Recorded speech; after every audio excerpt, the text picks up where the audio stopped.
그 마지막에 올리신 거 그 프롤로그 나름 재밌던데요, 진짜. 그거요? 예. 편안하게 듣기에. 네, 되게 좀 편하네요, 그런 게. 예, 편안하게 듣기에. 네. 나는 일단은 되게 만족스러운 게 방송을 들었을 때 내가 만족한다는 거야. 내가 재밌고 내가 만족스러워. 그리고 한번 들으면 집중이 된다? 그러니까 우리가 참여한 거라 그런 것 같아요. 맞아요. 그럴 수도 있어요. 딴 방송이었으면 안 들었을 텐데. 50 몇이에요? 네, 오늘 또 올랐던데? 오는 길에 확인했어요. 우리 듣고는 있어 사람들이. 모르겠어, 확실히. 그 조회수는 뜰 거 아니야. 그거는 조금씩 계속 올라가요. 늘어나긴 해. 네. 그러니까 우리가 클릭하는 거 말고도. 근데 그게 우리가 클릭한 건지 타인이 클릭한 건지 알 수가 그러니까 없어요. 우리가 클릭한 거 한 2번씩만 빼고. 그러면 증가하죠. 증가하고 있어? 네. 3 곱하기 3, 한 9번 이상은 조회가 됐어요? 하나당? 네, 보통 그래요. 그래요? 그러면 우리 말고도 듣고 좀 있다라는 듣고 거네. 있긴 하는구나. 근데 제일 좋았던 게 1회였는데 그거는 재생 요청수가 한 500, 600, 700 이 정도 되고. 우리 거? 네. 진짜? 근데 아마 그 중에 반은 제 거일 거예요. 진짜? 1회는 제가 엄청 많이 들었거든요. 이게 너무 긴장되고 너무 이렇게 좀 기대가 되다 보니까 제가 수업실 들어가지고. 맞아. 나는 두세 번 들었어요. 아니 그래도 그렇게 방송으로. 많이 회수가 그렇게 되지는 않을 거 아니야. 네, 보통 1, 2, 3회는 좀 이렇게 많이 되고요. 근데 후반부로 조금 떨어지긴 하는데 그 떨어지는 것도 좀 오르는 추세예요. 조금. 페이스북에 이렇게 은정 씨나 대성 씨가 이렇게 올리는 게 그래도 그게 계속 보여지고 누군가 노출될 듣고는 거예요. 있나 네. 보다. 현재 실시간 18이네요. 18이라고? 네, 실시간. 오. 근데 이게 종합순위가 있고 실시간으로 올라오는 순위가 있는데 실시간 종교에서 18이에요. 누군가 토요일을 듣고 많이 있네. 듣나 보다. 이렇게 주말에 그런가 얘네들은 보다. 또 뭐라고 떠들어야 될까 하면서 그런가 보다. 뭔가 무한도전 느낌이잖아요. 대한민국 평균 이하가 이런 이야기를 나눌 수 있다. 네, 그럼 일단 이번 화가 10이라고 시작은 저번에 했던 것처럼 간단하게 언급하면서 네, 말씀드릴게요. 네.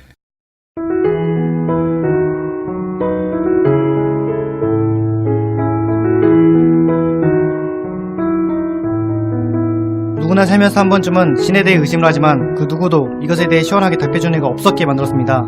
무화과 나무 아래서 제11화 일본의 경제 제재는 신의 뜻인가? 지금 바로 시작하겠습니다. 네, 저희가 이제 11화에 막을 올렸는데요. 저희가 뭐 간단하게 지난번에 했던 얘기를 언급하자면은 막 그런 얘기를 했던 것 같아요. 하나님은 어느 나라의 하나님인가 하면서 저 같은 경우는 이제 대한민국의 하나님이었으면 좋겠고 지희씨 같은 경우는 성남시의 하나님이었으면 좋겠다. 그 다음에 네. 저희 같은 경우는 온 나라의 전 세계를 다스리는 하나님이라 하면서 막 그런 게 과연 어느 나라의 편이고 어느 위치에 서 있어야 되냐 그런 얘기를 했던 것 같은데 오늘 한번 그 이어서 해보도록 하죠. 네. 일단은 저희가 막 저번에 일본의 경제 제재 얘기하면서 일본의 경제 제재가 각자의 생각은 어떻고 또 어떻게 나아가야지 뭐 간단하게 얘기를 하는 것 같은데 뭐 시작을 어떻게 하면 좋을까요? 이제 조이가 온 나라의 하나님 네. 이러한 그 하나님에 대한 이해에 있어서 일본의 경제 제재다 뭐 여러 가지 세계 정치를 해석하는 네. 경향이 있었고 이제 대성 씨는 이제 우리나라 대한민국의 하나님 그리고 저는 성남의 하나님 이렇게 한데 요거와 비슷한 대목의 성경의 스토리가 있어요. 사실은 성경 구약과 신약이 그러한 사람들에게 있어서 나의 하나님 혹은 내 아버지의 하나님 이렇게 인식되어 있는 그 한 사람 한 사람을 하나님께서 어떻게 변화시키시냐면은 조이처럼 변화시키세요. 나는 열방의 하나님으로서 그 중에 예를 하나 든다면 그 야곱이라는 성경 인물이 나와요. 네. 그 야곱은 하나님께서 이름을 바꿔 주셨는데 이스라엘이라는 이름을 지어 주세요. 네. 야곱이라는 거는 이제 발 뒤꿈치를 잡은 자라는 뜻이에요. 그게 왜 그러냐면 이제 쌍둥이였는데 형 에서와 함께 엄마 뱃속에 있었죠. 네. 근데 이 요놈의 자식이 두 번째로 태어나면 이제 동생인데 기어코 첫째로 태어나겠다라는 그 몸부림이 형의 발꿈치를 잡고 태어나게 돼요. 그러니까 악착 같은 그런 모습이 그 뱃속에 있었을 때부터 태어나는 순간부터 발 뒤꿈치를 잡고 나와가지고 이제 야곱이다. 이제 발 뒤꿈치를 잡은 자 혹은 다른 식의 해석은 거짓말하는 자, 사기꾼 이런 뜻이에요. 그러니까 자기 위치를 뛰어넘는 어떠한 뭐랄까 욕심이죠. 욕심인데 한편으로는 하나님의 어떠한 그 섭리 안에서 그러한 모습이 굉장히 어여쁜 모습도 있었던 것 같아요. 그러니까 정말 진실로 중요한 것을 원하고 탐하는 것은 하나님께서 기뻐하시는 것 같아요. 예컨대 부모님이 자식들이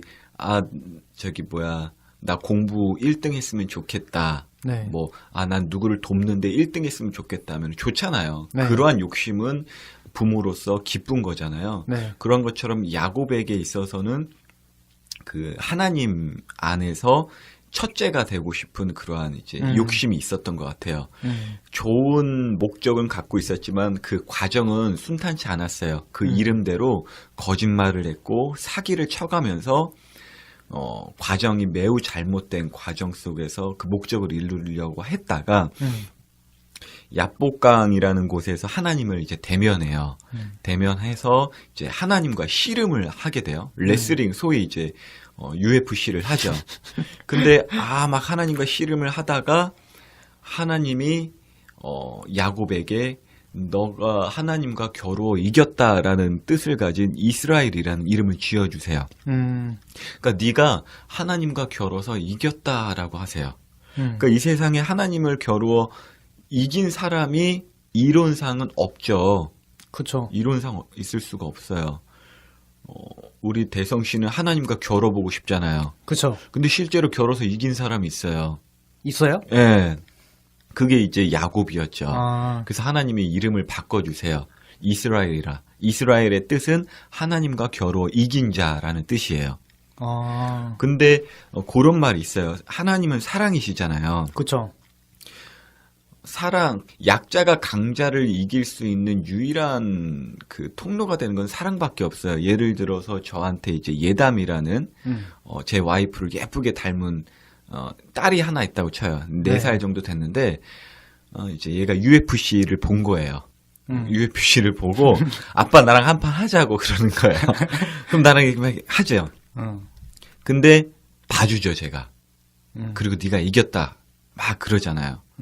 하나님께서 이스라엘이라는 이름을 지어준 것은 하나님께서 우리보다 능력이 없으셔서 졌다라는 것이 아니라 그만큼 우리를 사랑하시기에 져주시고 봐주신 거죠. 그러한 일단은 제가 이야기를 좀 길게 나누고 있어요. 그게 왜 그러냐면은 너의 하나님 혹은 그 전에 내가 경험하지 못했지만 내 아버지 어머니의 하나님 요걸 뛰어넘어서 오늘날의 하나님 그리고 미래의 하나님 그리고 너뿐만이 아니라 우리 모두의 하나님이심을 알려주시기 위한 그 과정 가운데 야곱이라는 사람이 이 과정을 거쳐요. 근데 이스라엘이란 이름을 지어주면서 그 전에는 야곱에게는 어떠한 생각이 있었냐면은 내 열조의 하나님이라는 표현으로 하나님을 많이 표현해요. 그러니까 나하고는 직접적인 그러한 관계라기보다는 그 야곱의 아빠가 이삭이었고 이삭의 아빠가 아브라함이었고 쟁쟁하죠. 네. 막 하나님을 딱 대면하고 막 그랬던 사람들이잖아요. 그러니까 야곱은 귀로만 듣고 이랬던 사람이었어요. 그러니까 나의 하나님이다 감히 표현은 못했던 거예요. 그냥 내 아버지를 도와줬던 하나님 나도 도와주세요. 내 할아버지를 도와줬던 하나님 나도 도와주세요. 라는 과정 가운데 있다가 얍복강에서 하나님을 실제로 만난 거야. 그러면 어떠한 이제 현상이 일어나냐면 나의 하나님이시구나 라는 아주 실감 있는 실감을 하게 돼요. 네. 내 아버지의 역사했던 하나님이 이제 내 편이구나라는 네. 이제 거기에 있어서 그 다음 스토리가 뭐냐면은 야곱이 사기를 쳐서 형 에서의 장자권을 뺏어 오긴 와요. 근데 그 얍복강에서 하나님과 씨름 이후에 에서를 만나게 돼요. 만나게 된데 두려웠던 거죠. 왜냐면은 사기를 쳐서 뺏어갔던 거니까. 근데 하나님의 은혜 가운데 둘이 화평케 해주세요. 화평케 해줌에도 불구하고 야곱은 두려웠어요. 그리고 마음이 불편했어요. 그리고 한편으로는 에서와는 나는 조금은 다른, 왜냐면은 에서의 하나님은 없고 네. 이스라엘의 하나님만 있다라는 마음이 그때 생기기 시작했던 것 같아요. 그러니까 어떤 과정 속에서 우리가 뭔가 사업이든 사회생활이든 어떠한 그 다른 사례들을 우리가 동경할 때가 있잖아요. 네. 창업했는데 저렇게 잘 됐네. 근데 그러한 일들이 나한테 일어나기 시작하면은 조금 교만해지거나 조금은 마음이 좁아지는 경향이 있는 것 같아요. 네. 야곱이 그러한 과정이었던 것 같은데 그것의 증거가 뭐냐면 성경에 야곱이 에서를 떠나서 하나님이 화평케 시켜주셨는데 네. 다른 곳으로 향해 가요. 어디로 가냐면 세겜이라는 그 지역의 밑에 지역으로 가요. 세겜이라는 지역은 성경에서 어떠한 의미가 있냐면은 조금은 세상적이고 분단 같아요. 성남 그런 느낌의 약간 그런 뉘앙스가 있어요. 네. 그러니까 야곱은 아직도 계산기를 두드리면서 거기서 뭘 더 장착했냐면 하나님이 내 아버지, 할아버지 하나님뿐만이 아니라 나의 하나님이시다라는 아주 든든한 백을 삼아서 에서하고 나랑은 좀 다르다라는 어떤 나의 하나님이라는 그 편협된 생각 속에 네. 에서와의 화평 관계를 유지한 채 내려와요. 세겜 밑쪽으로. 그러면서 그가 뭐라고 하나님을 부르냐면 엘로에 이스라엘이라는 표현을 써요. 그게 뭐냐면 하나님은 이스라엘의 하나님이시다라는 표현을 써요.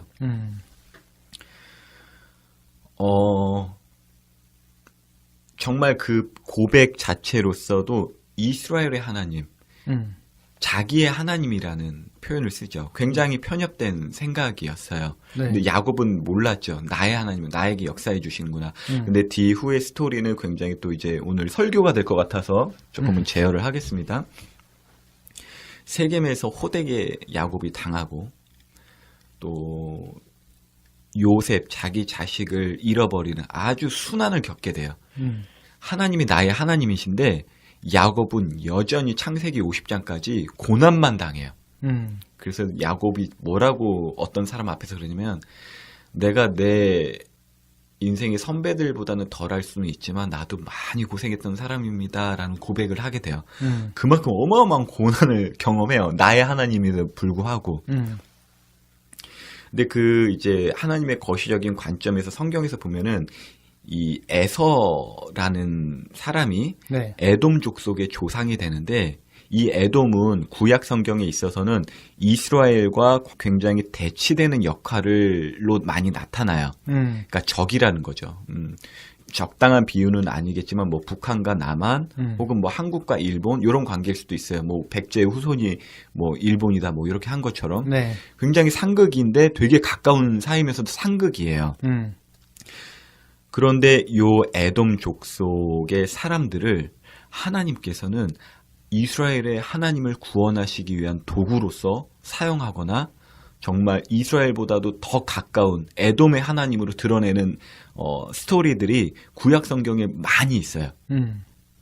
그건 뭐냐면은 그 이제 이스라엘 족속의 조상은 야곱이잖아요. 그 사람들이 갖고 있는 당신네들의 국수주의, 굉장히 뭐랄까 유대만이 하나님께서 선택받은 존재이고 유대인의 하나님 이렇게만 알고 있는데 그걸 다 깨주셔요. 구약 성경. 그 중에 하나를 남녀 한 사람씩 하면 갈렙이고 그 중에 한 사람이 룻이에요. 갈렙은 그 사람을 표현하기로 그니스 사람이라는 표현을 쓰는데 그니스는 에돔 족속의 후예예요. 근데 그 갈렙이 어떠한 역할을 하냐면 여호수아와 함께 이스라엘을 구원했던 또 이스라엘을 섬겼던 굉장히 중추 역할을 했던 사람이거든요. 아무튼 이 스토리를 계속 이야기하는 건 뭐냐면은 우리가 일본의 경제 제재를 어떻게 뭐 극복해야 되는가 뭐 이런 식의 이야기도 있을 수 있긴 하겠지만 기독교인의 입장에 있어서는 반드시 일본의 하나님도 계시다는 것을 유념해야 된다라는 거예요. 왜냐하면 구약 성경만을 갖고 있었던 이스라엘이 예수님을 못 알아봤던 것이 아니라 안 알아보고 싶었어요. 분명히 메시아라는 여러 표적의 구약 성경을 갖고 있는 사람들은 알 수 있었거든요. 근데 구약 성경을 정말 잘 보면은 이스라엘의 하나님이 아니라 온 열방의 하나님이심이 구약 성경에 쫙 있는데 보고 싶지 않은 거예요. 지금 우리도 기독교인으로서 어떤 정당을 지지하는 하나님의 모습이 성경을 읽다가 발견되거나 뭐 네. 설교 시간에 듣고 혹은 뉴스를 보면서 아 이거는 너무 내 유익을 구하기 위해서 하나님을 이용하는 거 아니야 라고 생각이 들어도 막 무시한다. 그래서 전에 있었던 이야기와 좀 성경과 성경의 근거에 있어서 저의 다시금 이야기를 한다면 전 아직도 성남의 하나님이라는 과정에 있는 것 같아요. 그러나 크리스찬들은 반드시 성경이라는 그 정답을 봤을 때는 조이와 같은 마음을 품어야 되는 게 분명하고 일본의 경제 제재는 그럼으로 인해서 일본의 하나님 혹은 열방을 다스리실 하나님 또 우리나라의 하나님 모든 세상을 만드신 하나님의 뜻임은 저는 분명하다고 생각해요. 그러니까 일본의 경제 제재가 네. 어떤 신의 거시적인 관점에서의 그 뜻 중에 하나다. 이렇게 말씀하시는 건가요? 네네. 그러면 이제 제가 좀 반박을 해볼게요. 예를 들어서 하나님 한 분이 계시고 그 밑에 뭐 미국, 중국, 일본, 뭐 대한민국이라는 아들들이 있다고 치십시다. 그러면은 흔히 우리가 이런 말 하잖아요. 5손가락 깨물어서 안 아픈 손가락 없다. 그 말 맞아요. 당연히 아프죠. 깨물면. 근데 저는 이런 말이 더 와닿더라고요. 유독 아픈 손가락이 있다. 그러면 하나님의 입장에서 5손가락이 다 아프지만 그걸 깨물었을 때 유독 더 아픈 손가락이 있을 거 아니에요. 그러면 저는 어떤 대한민국이라는 어떤 국수주의 입장에서 그게 대한민국이었으면 좋겠다는 거예요. 그 아픈 손가락이 대한민국이고 그 대한민국을 위해서 조금 더 하나님 많은 것을 불어 넣어줬으면 좋겠는데 그냥 지금 봤을 때는 그냥 모든 게 다 엉망진창으로 경제제 당하고 경제도 별로 안 좋은 것 같고 그러다 보니까 그런 생각이 들더라고요. 이것에 대해서는 어떻게 생각하시는지. 제가 또 이야기 돼요, 조이님? 네. 간단하게만 얘기하고 조이님이 하실 이야기가 있으실 것 같아서 하는데 경제가 좋았던 적은 단 한 번도 없어요. 뉴스를 예전 뭐 방송국이 처음 생겼을 때부터 쭉 보면 안 좋은 소식들 뿐이에요. 그냥 내가 살고 있는 현 시점에 있어서 힘들다라는 거고 안 아픈 유독 아픈 손가락이 저는 한국이라고 생각해요. 어떤 이유에서요? 하나님께서 우리에게 베풀어 주신 은혜가 제가 느꼈을 때는 다른 나라보다는 많은 것 같아서요. 지금 당장 창문만 열어도 무슨 공동묘지처럼 십자가 많아요. 다 십자가 많고 우리나라처럼 그리고 기독교 어떠한 그 근대 역사에 있어서 평양은 저기 동쪽에는 예루살렘이라고 불렀어요. 전 세계에서요. 전 세계 기독교인들이 주목하는 나라가 사실은 우리나라예요. 왜냐면 이스라엘의 어떠한 모습과 굉장히 비슷하고 근데 거기에 있어서 왜 우리 나라는 저렇게 한국처럼 이렇게 하나님께 사랑받지 못할까 이렇게 해서 막 배합하거나 힘들어하지 않아요. 딴 나라들은요. 오히려 기뻐해요. 왜요? 그게 하나님의 사랑이죠. 네, 세상은 몰라. 주님이 주신 이 질투도 없고 언더우드 선교사나 언제 한번 우리 대성 씨랑 저기 선교사 무덤 한번 가봅시다. 이해가 안 가 그 사람들. 이 아무것도 없는 땅에 와가지고 그 언더우드 선교사가 뭐라고 기도했냐면 우리가 지금 혜택 받고 있는 거 뭐 연세대학교, 세브란스 병원 이런 대학교 있죠 다. 네. 그분들이 다 만든 거예요. 우리가 다 혜택을 받고 있죠. 근데 유독 아픈 손가락을 어르신들이 어떻게 쓰는지 모르겠지만 되게 안 되고 안쓰러운 자식한테 쓰는 것 같거든요. 그쵸. 우리나라가 되게 안 되고 안쓰러웠죠. 그렇잖아요. 저기 뭐 예루살렘하고 멀지, 뭐 전도자가 여기까지 고려시대 땐가 온 게 최초 선교사래요. 그래서 거기 저기 독일 사람이었는데 그 사람이 강원도에 왔었거든요. 도착을 하니까. 근데 뭘 심어도 너무 힘든 땅인 거예요. 근데 감자는 어딜 심어도 자란대요. 감자를 심어가지고 지금 강원도 감자가 유명하잖아요. 감자는 이제 수입해서 온 거예요. 매운 고추는 일본에서 이제 온 거고. 근데 우리나라가 그만큼 정말 저도 대학교 때 어떤 교양 교수님이 되게 뇌리에 탁 스치는 질문을 주는데, 우리나라라는 게 무엇일까라는 질문이었어요. 뭐 고조선부터 봐야 되냐? 아니면 통일신라부터 봐야 되냐? 아니면 대한민국 건국부터 봐야 되냐? 아니면 그 전, 뭐 원숭이를 봐야 될지, 아담과 하와를 봐야 될지. 그런 걸로 이제 기독교적 세계관으로 봤을 때는 사실 나라의 경계는 중요하지가 않죠. 늘 기독교인들은 그걸 구하거든요. 하나님의 마음을 내게 주십시오. 그럼 그 기도는 응답해 주실 거잖아요.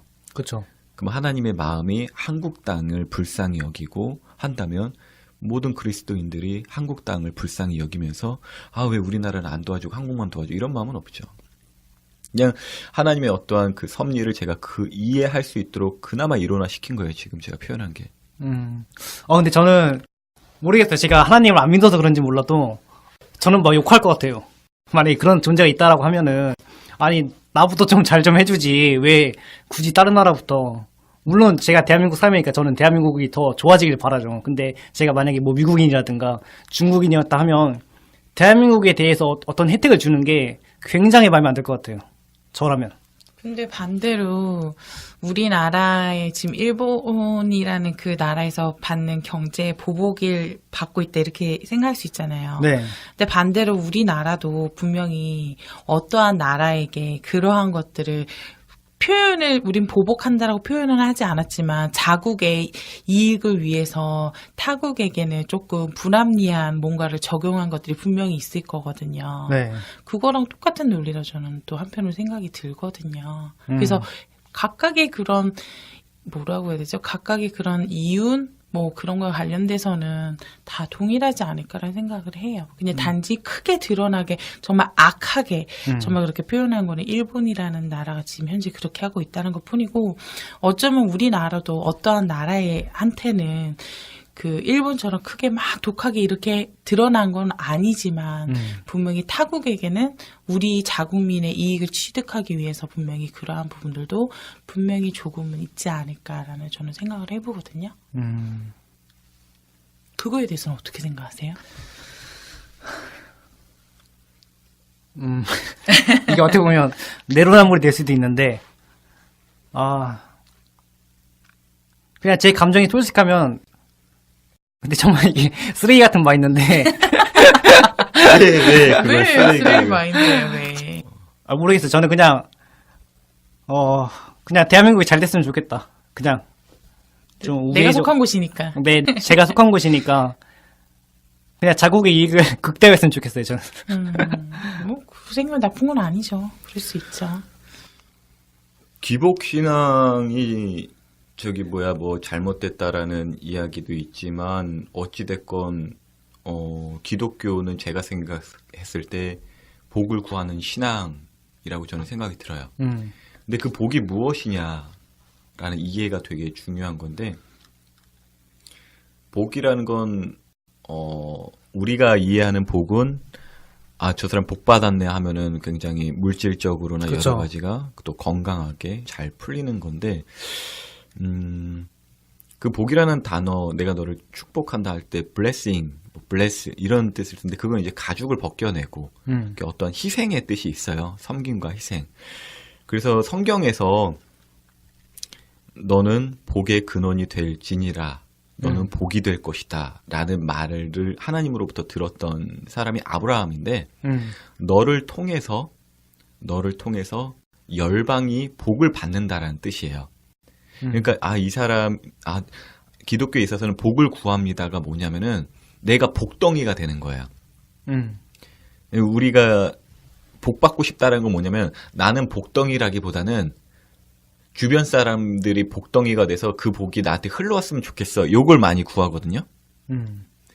예를 들어서 어떠한 며느리가 시집을 왔어요. 네. 근데 저 며느리가 새벽부터 아주 열심히 막 밥도 잘해주고 또 막 돈도 막 많이 벌어오고 또 저녁에는 잠도 안 자가면서 자녀들 막 잘 가르치고 부모님 공경하고 해. 그럼 시어머니가 주변 사람들이 저기 며느리가 복덩이라고 그렇죠. 복덩이가 들어왔다고. 네. 근데 복덩이 자체인 며느리는 얼마나 힘들까? 그쵸. 힘들겠죠. 그렇죠. 네. 그래서 우리가 복을 구한다라고 했을 때 사실은 기독교의 입장에 있어서 복이 된다라는 것은 나로 인해서 다른 사람들이 섬김을 받고 복의 통로가 된다라는 거예요. bless라는 어떠한 영어적 표현이 조금 이게 이해하기가 편해서 그러는데, 그래서 야곱이 너 이스라엘이야, 하나님께서 이름 지어주시고 그 전부터도 동행하셨지만 그에게 일어났던 일들은 고난이었어요. 근데 그 일들로 인해서 다른 사람들이 복받기 시작했고, 예수님은 복의 근원이세요. 아브라함에게 하셨던 너는 복의 근원이 될지니라 라고 이렇게 하신 건 뭐냐면은 어떤 예수님을 예표하는 모습인데, 예수님은 복덩이시죠. 이 세상의 복덩이세요. 그렇죠. 근데 예수님 실제로 이 땅에 와가지고 뭐 그런 우리가 생각하는 그 복의 모습이나 그런 건 받으신 적이 없으시잖아요. 무시당하시고 죽으시고 고난받으시고. 그래서 이 이야기를 하는 게 있어서 기독교인들에게 있어서 잘됨이라는 것은, 그리고 복을 구한다라는 것은 그것도 어떤 과정 속에서 이제 서서히 바뀌어져 가는 성화의 과정인데, 그 세상의 복을 구하는 것과는 달라요. 병이 낫는 게 복이죠. 그쵸. 그럼 한 번 더 생각하게 돼요. 기독교인들은 병 나서 뭐 할 건데, 내가 병이 나아짐으로써 이것을 다른 사람에게 어떠한 식의 유익을 끼칠 건가. 왜냐면 복덩이로 살아가야 되니까요. 복을 구하지만 자신이 복이 되고 싶지 않아 하는 것이 세상의 구함이죠. 그런 걸로 왜곡되어 이해해서 예배당에서 마구잡이로 구하기 때문에 기복신앙이 비판이 되는 거고요. 복덩이가 되는 것. 미국 다음으로 선교하는 나라가 우리나라예요. 그리고 원조하는, 많이 하는 나라, 그리고 우리나라에 어떤 하나님이 특별하게 부여주신 정말 선한 민족성이 저는 있다고 치거든요. 네. 저희 스타벅스 카페 가가지고 저기, 요즘은 훔쳐갈라나? 노트북 이렇게 놔도 안 훔쳐가는 나라예요. 그쵸. 저는 그건 선한, 정말 하나님의 선한 특별한 은사라고 생각하는데, 그러한 평안함 가운데 세상이 얼마나 우리를 통해서 복을 받는다는 것. 그걸 때문에 저는 우리나라가 지금 복을 받고 있고, 거기 있어서 다른 사람들이 불공평하게 여길 게 없다라는 거예요. 저 나라 복 받아서 복 받은 게 아니라 복 있는 존재로 존재하기 때문에 우리나라가 거기에서 선한 영향력을 받고 있구나. 근데 복이 있다라고 하는 게 네. 그런 식의 이렇게 뜻이라면은 안 좋은 거 아니에요? 그치, 당사자에게 있어서는 세상의 관점에서는 안 좋죠. 그쵸. 맨날 고난만 당하고. 그거는 이제 엄마한테 물어봐야지. 엄마한테 한번 가서 물어보세요. 엄마 나 낳을 때부터 고생해놓고 맨날 나 밥 차려준다고 고생하고 있는데 뭐가 그렇게 좋아서 나 맨날 이렇게 사랑해요? 돈도 안 되고 이득도 안 되고 그렇게 나한테 있어서 복덩이로 존재하시는 이유가 뭐예요? 한번 물어봐요. 그럼 너도 새끼 낳아봐라 그렇겠지 뭐. 뭔지 나도 잘 모르겠어요. 우리 어르신들이나 하나님의 그러한 사랑, 여하튼 우리는 사랑 안에서 모든 우리가 알고 있는 개념 자체가 조금은 거듭날 필요가 있어요. 그러기 때문에 한국이 복이다. 이런 것에 있어서도 이거는 뭔가 너무 국수주의적인 표현 아니야? 혹은 다른 나라의 공평하거나 형평성이 없는 거 아니야? 하겠지만 이스라엘이 그걸 못했거든요. 이스라엘 너는 복된 나라가 될 것이다 라고 했는데 이스라엘이 그렇게 살지를 않았어요. 오히려 복으로서 존재하는 나라가 다른 복될 것을 찾아서 이 나라 붙었다, 저 나라 붙었다 했죠. 지금 우리나라가 좀 그렇잖아요. 친중이 됐다가 니뽕이 됐다가 막 태극기 흔들었다가 막 성적이 흔들었다 하잖아요. 네. 난 솔직히 다 마음에 안 들어요. 우리가 가장 친할 사람은 하나님밖에 없어요. 그래서 난 그 되게 일본이 경제 제재했을 때 물론 이제 우리나라의 이제 상공인이나 중소기업 여러분들이랑 이제 많이 살펴보고 해야겠지만 맞불 작전 치라는 거야. 그거 눈치 보지 말고 중국이든 북한이든 미국이든 맞불 작전을 하라고요, 오히려. 맞불 작전. 거기에 굴하거나 눈치를 보지 말라라는 거예요. 아, 진짜요? 네. 아니, 저는 전혀 예상의 답변이라서. 뭐 어떤 답변을 생각했어요? 아니, 저는 사실 이거 질문하려고 준비하고 있었는데 네. 저번에 말씀하시기를 이렇게 세상 돌아가는 게 모든 것이 하나님의 뜻대로 이루어지고 거기에 맞춰서 돌아간다라고 했잖아요. 그러면 저는 어떤 기독교적인 관점에서 봤을 때 일본의 경제 제재가 신의 뜻이니까 우리가 저번에 막 그때 일본이 침략하면 어떻게 할 것인가 그런 얘기처럼 난 참고 인내하고 견뎌라 라고 말할 줄 알았어요. 제시가. 근데 오히려 맞불하라는 거는 하나님의 뜻을 거스르는 게 아닌가 라는 생각이 들어서 이게 좀 대치되네요. 완전히. 많은 사람들이 크리스찬 하면 무조건 착해야 되고 참아야 되고 뭔가 이해해야 되고 좀 그래야 된다라는 그 뭐라고 해야 되죠 이거를? 좀 그러한 생각? 그런 생각에 많이 좀 잡혀 있는 것 같아요. 그래서 하나님에 대한 오해를 좀 많이 하고 있는 것 같아요. 성경에 보면 하나님 무조건 참으라고 한 적 없어요. 굉장히 하나님이 이렇게 불끈불끈 올라가지고 막 맞불 작전 같은 게 얼마나 많은데 많은 크리스찬들도 그렇고 하나님을 잘 모르는 하나님을 굉장히 많이 오해하고 있기 때문에 그러한 생각과 그러한 답변을 할 것이다 라는 예상을 하지 않았을까라는 좀 생각을 해보는 것 같아요. 네. 말씀하세요. 근데 좀 되게 지금 혼란스러운 게 너무나도 대조돼가지고 뭐가 혼란스러울 맞는지 것 모르겠어요. 같아요. 네. 그거는 아마 질문한 대성 씨나 답변한 나에게 있어서 하나님의 뜻에 대한 개념과 이해가 서로 상이하기 때문인 것 같아요. 이 세상에 일어나는 모든 내 기준에 있어서 안 좋아 보이는 모든 것들에 있어서 하나님이 그것을 허하셨고 네. 허가하셨고 또 그 모든 것에 있어서 정말 이마트에서 고등어가 3,000원씩 팔리는 것도 하나님 결정 없이는 이루어지지 않는다. 이러한 것에 있어서 하나님의 뜻이다. 그쵸. 이렇게 저는 이제 생각하는 건데, 대성 씨는 그 하나님의 뜻이 나에게 있어서 선임을, 그러니까 선이라고 이야기하기보다는, 하나님의 그 대성 씨가 이해하는 그 뜻은 이대로 반드시 되어야 하는 것이라고 생각하는 것 같아요. 그쵸. 저는 그게 하나님의 뜻이라면 네네. 그게 계속 유지되어야 한다. 네네. 네, 계속 근데 가야 된다. 제가 생각하는 그 하나님의 뜻이라는 건 뭐냐면요. 지금 근시안적으로 지금 허하신 그것을 이루기 위한 목적이 아니라 거시적인 관점에서 무엇을 이루기 위해서 허락하신 것이라고 저는 이해를 한 거예요. 그래서 하나님의 뜻은 제가 생각했을 땐 너희는 어떠한 강대국도 의지하지 말고 나만 바라보라고 하는 그 거시적인 그 뜻을 이루시기 위해서 일본의 경제 제재를 발동하시고 그래서 뭐 삼성이나 여러 가지 그 경제 독립이 이제 필요하다라는 인식이 생겼잖아요. 그쵸. 그것을 일으키셨고 제 생각이에요. 일으키셨고 또 신앙인들에게 있어서는 정말 너희들의 신앙이 과연 무엇 때문에 정말 뭐 태극기를 휘달리든 뭘 휘날리든 나와 무슨 상관인가 하나님과 무슨 상관인가 한번 상고해 보라고 일으키신 것 같아요. 왜냐하면 정말 기독교인들도 정말 내가 이해할 수 없는 사람들도 많아요. 일본을 굉장히 신봉하는 사람들이 있거든요. 일본을 되게 찬양해요. 예수님하고 거의 동급화시켜요. 그런 사람들도 있고 굉장히 우익 쪽에 많이 편향되어 있는 사람들 거기 있어서 저는 한 번은 이렇게 채를 치시는 것 같아서 근데 그것을 이루기 위한 것이 아니라 너희들은 하나님만을 섬기는 민족으로서 내가 택하였다라는 그 뜻을 이루기 위해서 발동시켰다. 그래서 하나님의 뜻이다. 이렇게 저는 생각을 하는 거죠. 그래서 왔다 갔다 하는 것처럼 보이는 게 뭐냐면 하나님의 거시적인 관점을 이루기 위한 모든 것에 있어서 요거는 조금은 형이상학적이고 추상적인 예를 들게요. 제가 천안에 있어요. 네. 천안에서 서울을 가야 돼요. 그럼 북쪽을 가야 되겠죠. 그쵸. 근데 서울을 지나서 내가 너무 밟아가지고 평양까지 갔어요.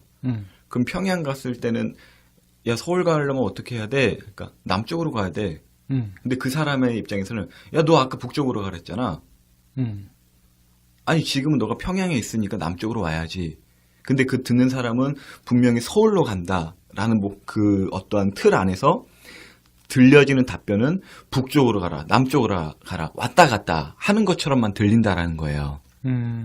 그렇기 때문에 기독교인이나 하나님의 그 뜻을 들을 거나 받아들일 때 이거는 정말 실제로 기독교인들 중에 한 분이 제 성도 중에 한 분이 질문했던 것 중에 하나예요. 하나님의 뜻이 이랬다 저랬다 하시는 것 같다.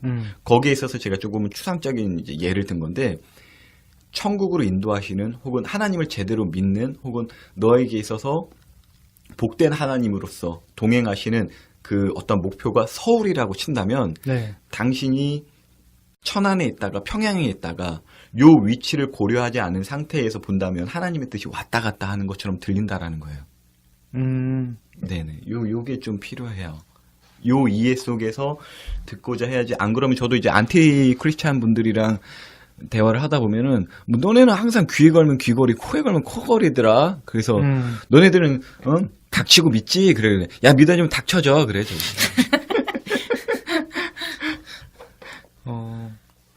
근데 저는 아까 아직도 이해가 잘 안 되는 게, 또 하나의 예를 들어볼게요.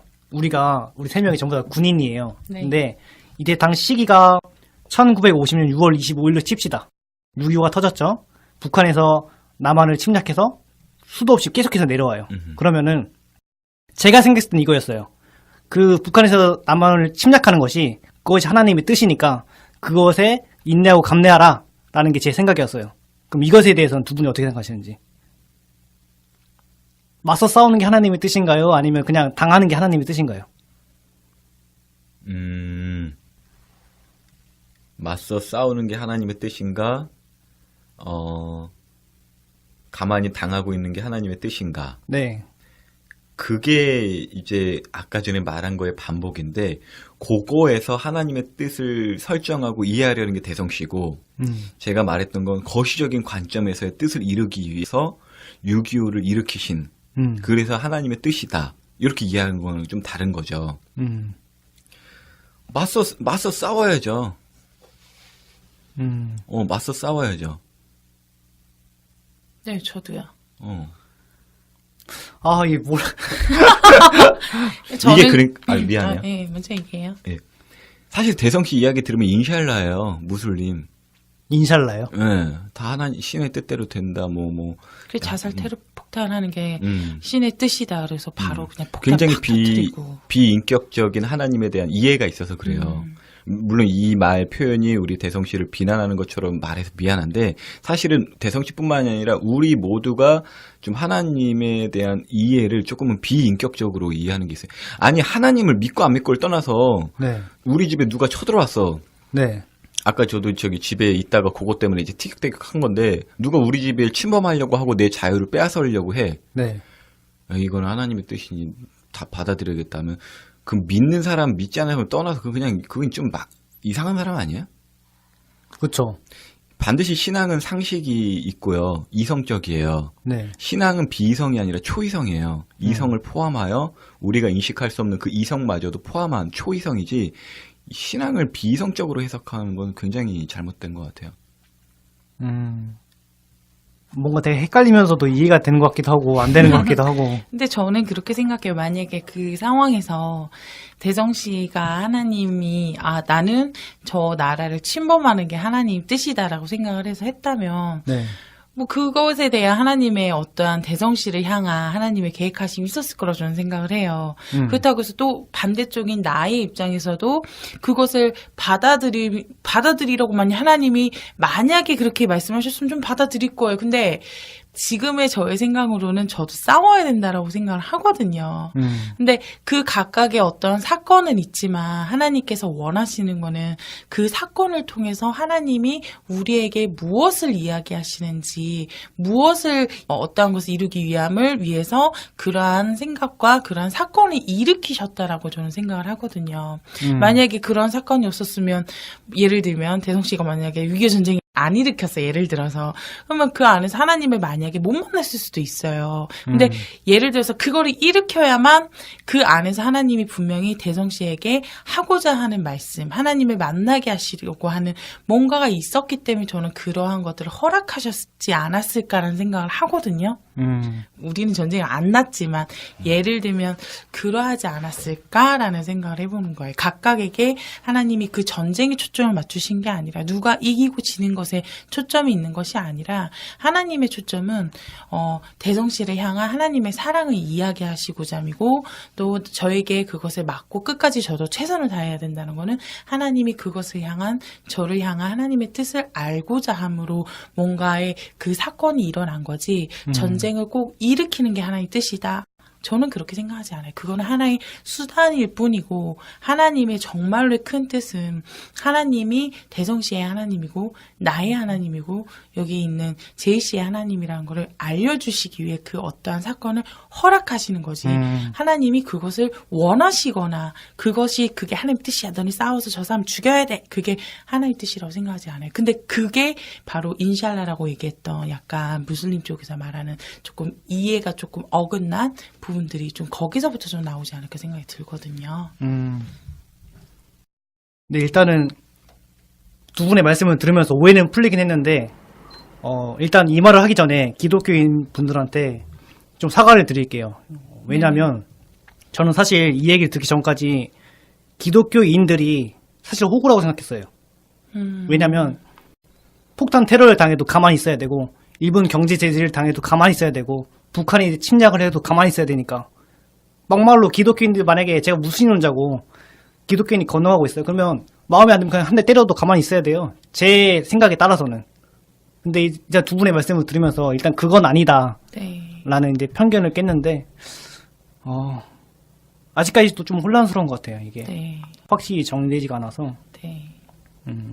많은 크리스찬들도 그거에 대해서 굉장히 많은 혼란을 일으키는 일들도 사실은 많아요. 아까 얘기했던 야곱의 하나님, 나의 하나님이라고만 생각했을 때 오는 오류들이 사실은 그런 부분들이 좀 오거든요. 나의 하나님이기도 하지만 너의 하나님일 수도 있고 우리 모두의 하나님이기 때문에 나에게만 좋은 것을 하게끔 하는 하나님은 아니라는 거죠. 네.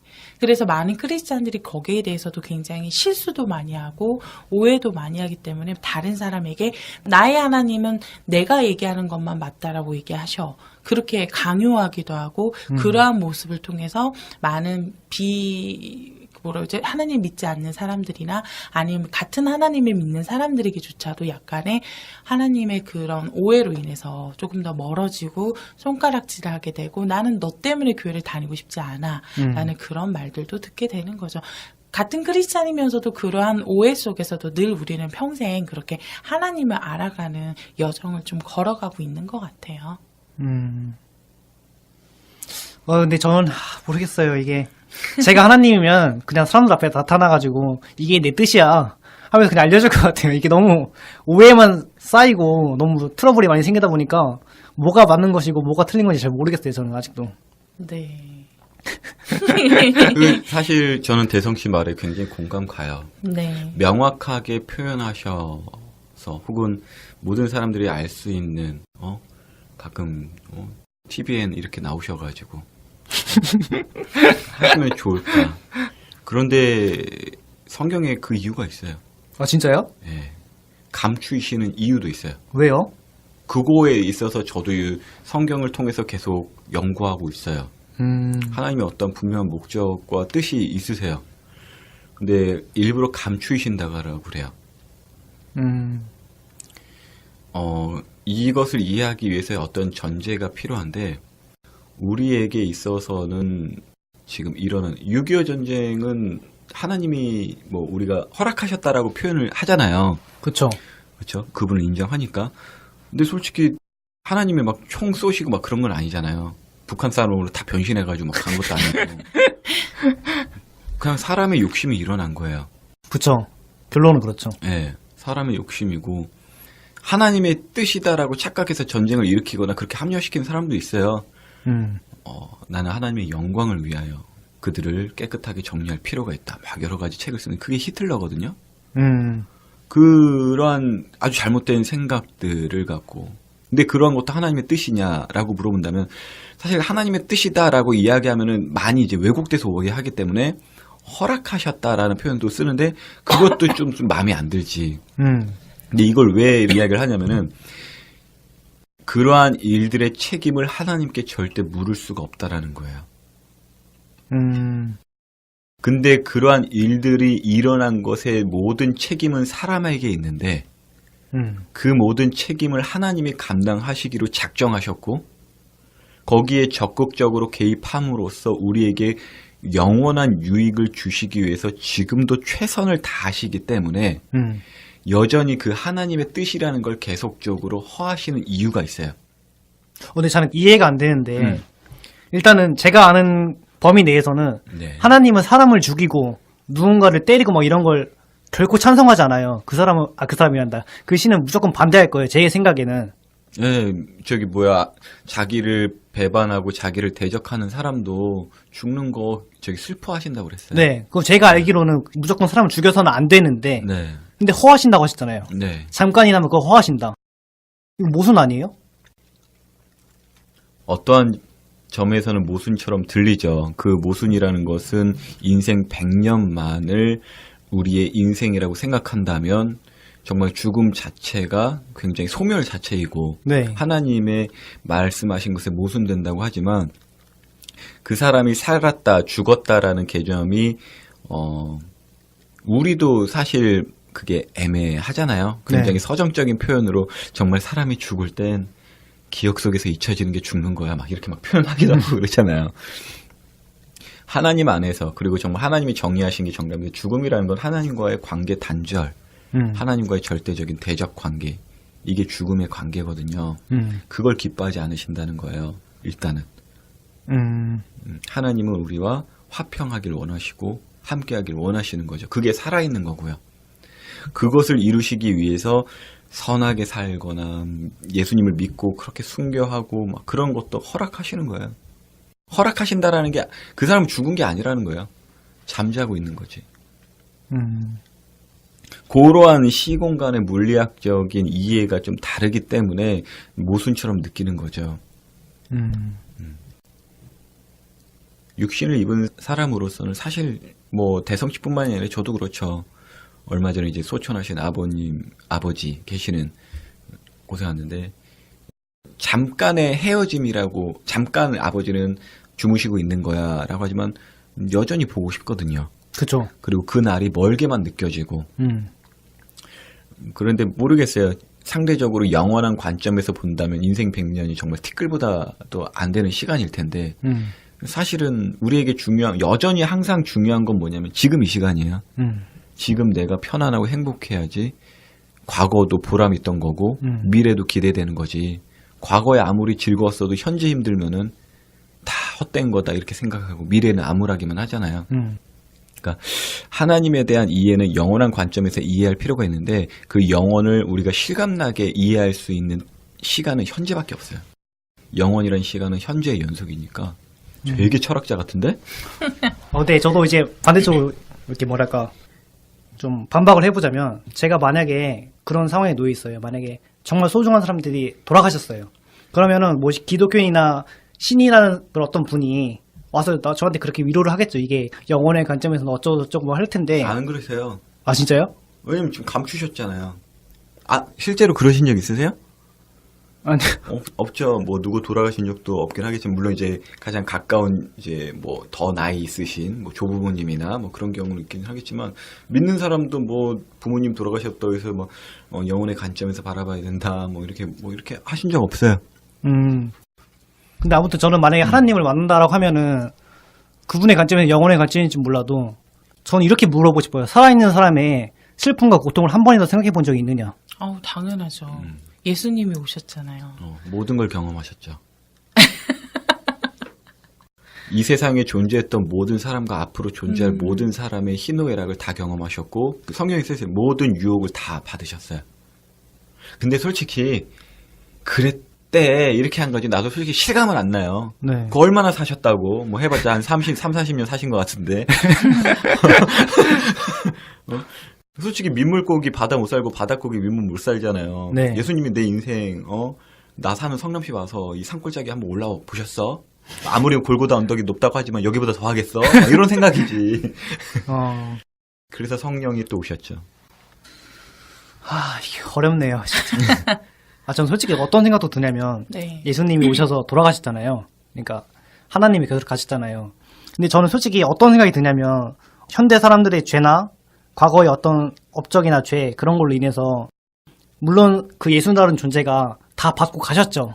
근데 어떤 생각이 드냐면 제가 세상을 바라보는 눈 그리고 세상에 현재 일어나는 어떤 악한 사건들 보면서 예수님이 한 번 더 죽어야 될 것 같은데? 라는 생각이 들더라고요. 저 솔직히 그렇지. 그런 생각 충분히 들 수 있다고 생각해요. 그래서 이게 과연 그 예수의 한 번의 죽음이 과연 몇백 년, 몇천 년까지 커버할 수 있을까?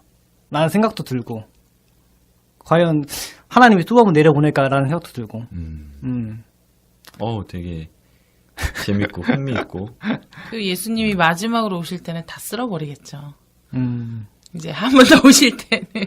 아니, 전 차라리 그냥 쓸었으면 좋겠어요. 그냥 싹 다 쓸어버려가지고, 아예 리셋 시키고 처음부터 다시 해가지고.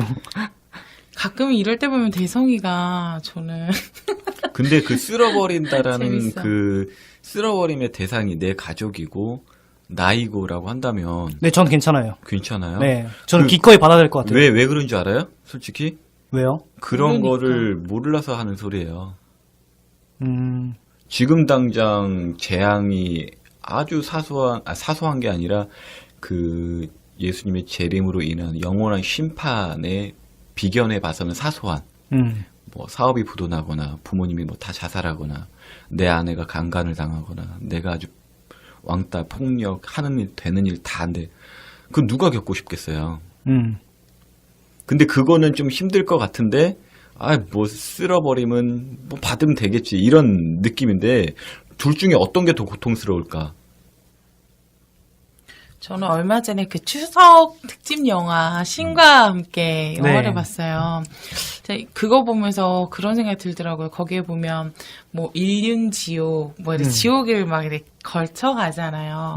근데 되게 무서웠던 것 중에 하나는 정말 그 어떤 나무가 되게 길다란 나무가 있더라고요. 근데 그 나무가 계속 돌아요. 돌아서 그 사람들을 계속 짓누르고 지나가고 아니면 그 나무를 피하기 위해서 막 계속 뛰어야 되는 거예요. 그래서 그 나무에서 짓누르거나 그거 뛰는 게 이제 지치면 그 옆이 섬 같은 거였는데 바닷물 같은 거였거든요. 네. 글로 빠지더라고요. 근데 그 빠지는데 거긴 또 정말 무서운 물고기가 사람을 잘글잘글 씹어먹는 그런 나태지옥의 표현을 해놨는데 물론 기독교에서 뭐 그런 지옥 그렇게 만들었는지 어떤 건지 전 잘 모르겠지만 그 모습을 보면서 전 되게 무서웠던 게 저게 정말 뭐 10년 1년, 뭐 5년, 그 잠깐의 10초만 당해도 너무 힘들 것 같은데 그게 영원이라고 생각했을 때 차라리 깔려서 죽으면 너무 참 감사한데 그게 죽지도 않고 아픈 거를 다시 깨어나가지고 다시 정말 영원이라는 관점에서 봤을 때 그게 일어난다라는 그 생각을 저는 순간 그 영화를 보면서 너무 섬뜩하더라고요.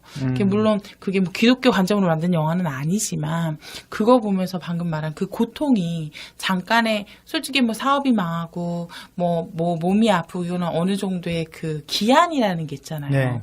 근데 방금 하나님이 오셔서 모든 것을 심판하신 그 영원의 기한을 본다면 영원이거든요. 죽지도 않아 심지어. 그렇게 따지면 저는 과연 그런 말을 하는 게 잘 몰라서 나는 한다고 생각하는데 정말로 안다면 너무나 끔찍하고 너무나 무서운 얘기라고 저는 생각을 하거든요. 네. 어떻게 보면 관점의 차이일 수도 있는데, 그럼요. 그 제가 쓸어버린다는 의미는 혹시 영화 엑소더스라는 영화 보셨나요? 그 신에 대한 내용을 다룬 건데 거기서 보면은 막 홍수가 몰아치고 피바람이 몰아치면서 막 출애굽기를 네네 그때 출애굽기 소재로 나오면서 해서 네네 네. 그런 게 몰아치고 막 비가 막 내리고 네. 막 바람이 엄청나게 세게 불고 그런 게 하면서 사람이 다 쓸려 나가요. 완전히 다 죽는 거죠. 저는 그런 관점에서 본 것 같아요. 그냥 사람이 죽는 걸로 끝난다라는 관점에서 그냥 그런 의미에서 싹 쓸어버렸으면 좋겠다 라는 의미에서 말씀드린 거고, 영혼의 관점이라면 조이가 말씀하신 것처럼 영원히 고통받는 거라면 좀 달라질 수도 있겠죠, 당연히. 네, 그래서 항상 크리스찬이랑 이제 크리스찬이 아닌 분들은 그 관점에서 먼저 걸리기 때문에 저는 그런 것 같아요. 그 관점은 제가 뭐라고 얘기를 해도 관점이 바꾸는 거는 되게 어려운 일이라고 저는 생각하거든요.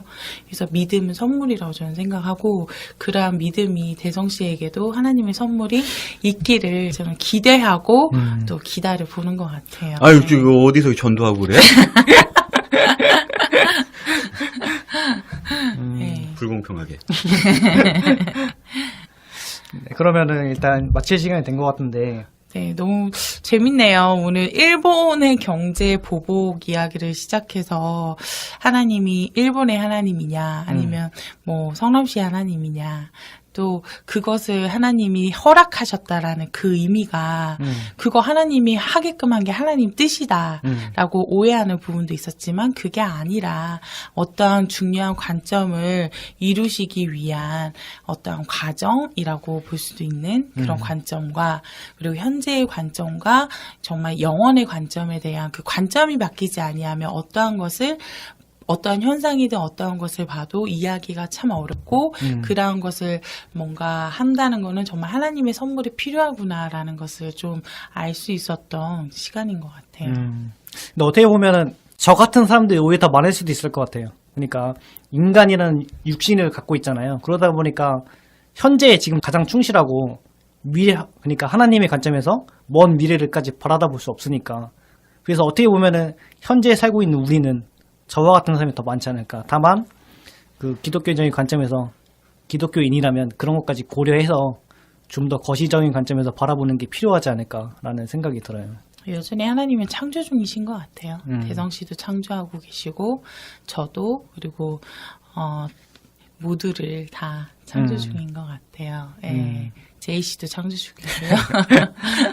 네, 그래서 네. 네네. 그래서 마무리를 하자면은 오늘 주제가 일본의 경제제는 신의 뜻인가였는데 이게 말을 듣다 보니까 과연 이게 정말 하나님의 뜻인가 확실하게 답변할 수는 없을 것 같아요. 근데 다만 먼 미래의 시점에서 그것이 어떤 대한민국이라는 나라를 좀 더 강하게 좀 더 견고하게 하기 위해서 한 것일 수도 있고 아니면 뭐 다른 방향일 수 있을 수도 있겠지만 가장 확실한 것은 먼 미래에 가서 확인해 봐야 알 수 있다는 것. 인간의 관점에서 그것까지밖에 못하는 것 같아요. 네. 네, 그러면은 개인적으로는 대한민국이 일본의 경제제를 잘 이겨내고 올라섰으면 좋겠고요. 저도요. 아마 이 방송을 들으시는 분들이 다 똑같은 마음이지 않을까 싶어요. 네, 그래서 그럼요. 자기 자식 대학 보내고 싶어서 여러 일을 하잖아요. 그거 솔직히 잘못된 일이지. 내 자식이 아니라 우리 자식이라는 판단을 갖고 있는 사람의 일들이라면 그거 갖고 이제 어떻게 그럴 수 있냐. 근데 그 우리도 어떤 우리냐에 따라 또 달라져요. 왜냐면 집단 이기주의라는 것도 있잖아요. 네, 뭐가 선하고 뭐가 악하냐. 그것에 대한 건 참 믿지 않는, 그러니까 하나님을 인정하지 않는 사람들에게 있어서는 되게 모호한 부분이 있을 거예요. 네, 그래서 대한민국이 좀 잘 이겨냈으면 좋겠고 저희 방송도 다른 기타 여건으로부터 잘 이겨내서 좀 승승장구했으면 좋겠습니다. 네, 감사합니다. 감사합니다.